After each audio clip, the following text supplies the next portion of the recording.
So a few months ago, I said that I felt that Skullcandy was on the up and up. Personally, I absolutely love the build quality of the new Skullcandy Crusher Evos, and the Skullcandy Hesh ANCs are a great pair of entry-level ANC headphones.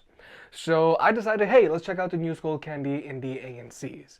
Now, these earbuds are decent, but personally, I am more of a fan of Skullcandy's headphones than their earbuds. Regarding pricing, the Indie ANCs retail for $130, which is not bad at all given their feature set, but you definitely have to make some sacrifices when it comes to their build quality.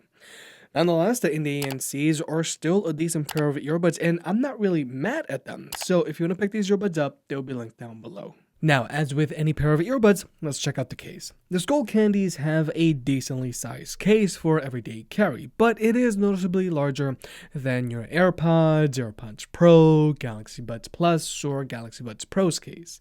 And the Skullcandy case is also ever so slightly larger than your OnePlus Buds case. You can definitely daily drive the Skullcandies without noticing them too much when they're in your pocket, but paying a premium for those more mainstream earbuds does mean you get a noticeably smaller case, which could be important for some people. I know it is for me. Now, as for the build quality of the case itself, I think this was one of the biggest weak points of these earbuds. Now, don't get me wrong, this case is fine, but it just doesn't feel anywhere as premium as these other brands, and it also feels less premium than the OnePlus Buds, which retail for $80. The case itself feels very much like a toy. The lid doesn't snap or open close, and the magnets in this case are a little on the weaker side. However, this case does have wireless charging, which is still pretty rare for earbuds in this price range, and it could be a big deal for people who have phones that support power sharing. But just as you'd expect, this case also charges via a USB-C port, as it should. Now, when it comes to battery life, overall it is decent. These earbuds have an advertised combined battery life of 19 hours with the active noise cancellation turned on. The earbuds themselves can go for 5 straight hours, and the case can supply almost 3 full charges. But if you were to use them with their active noise cancellation turned off, then these earbuds have an advertised combined battery life of 32 hours. The earbuds themselves can go for 9 straight hours. So if you're someone that works retail or in a warehouse, if you were to use these earbuds with their ANC turned off, then they should be able to keep up with you with those long shifts. Now let's talk about the earbuds themselves. The Indies are a pair of in-ear earbuds that fit like your standard pair of in-ear earbuds, as in they go into your ear canal a decent amount, just like how the Galaxy Buds Plus do and the Sennheiser CX400BTs do, which is good for creating a seal to passively block out noise, and it provides a secure fit.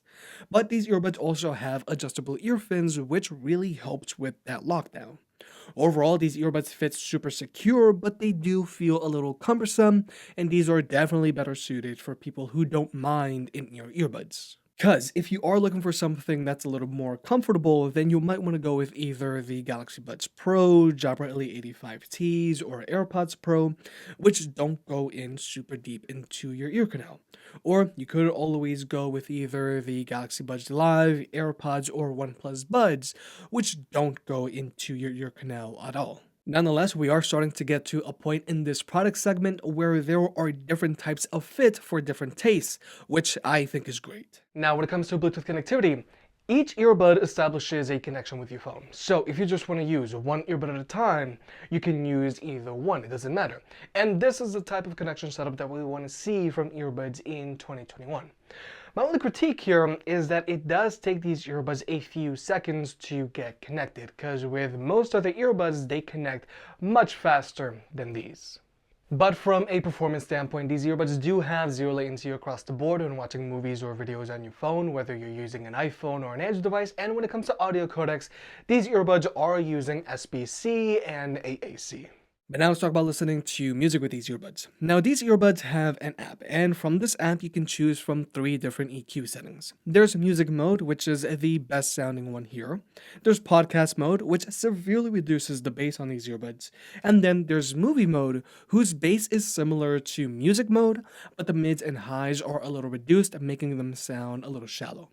Overall, I just recommend that you use these earbuds while in their music mode all the time. Now, with their music mode EQ, these earbuds have strong bass but also very well defined mids and highs. Overall, the Indies deliver a fun and dynamic listening experience.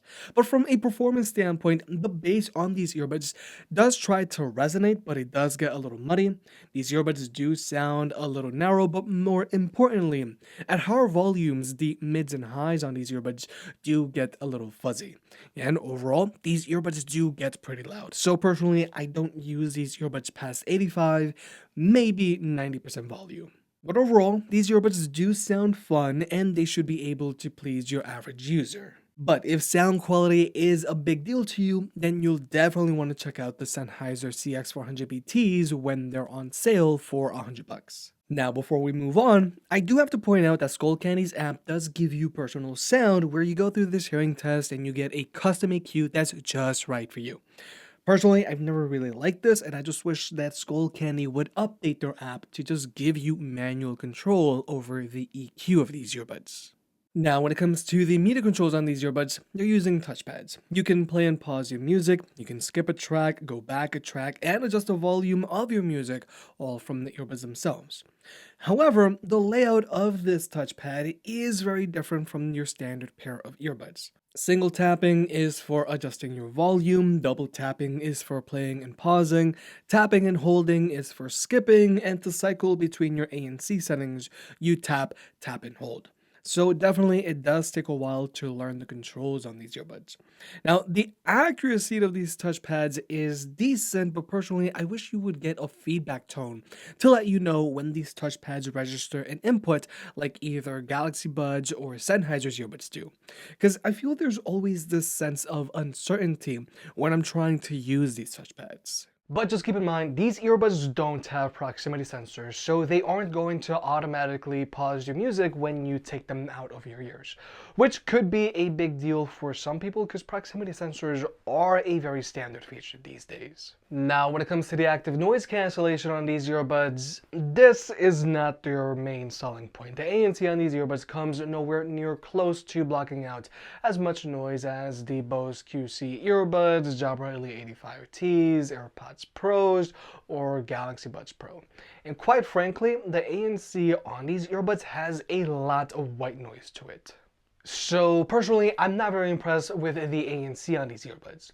But their ambient mode, on the other hand, is actually pretty good. The ambient mode on these earbuds sounds fairly natural, and this microphone array does a really good job of blocking out wind noise when walking outdoors.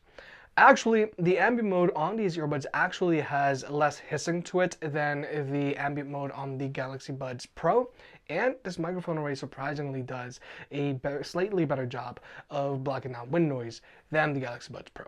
So, the ANC on these earbuds for me is very but the ambient mode on these earbuds is actually pretty solid, especially given their price point. And finally, here's the microphone test. It's okay. I do sound a little shallow, but I do sound good enough for like a quick phone call. So with all that being said, the Skullcandy Indy ANCs are a decent pair of budget-friendly earbuds. They have a decent ambient mode, they sound fairly fun, their case has wireless charging, and they have a decently long battery life.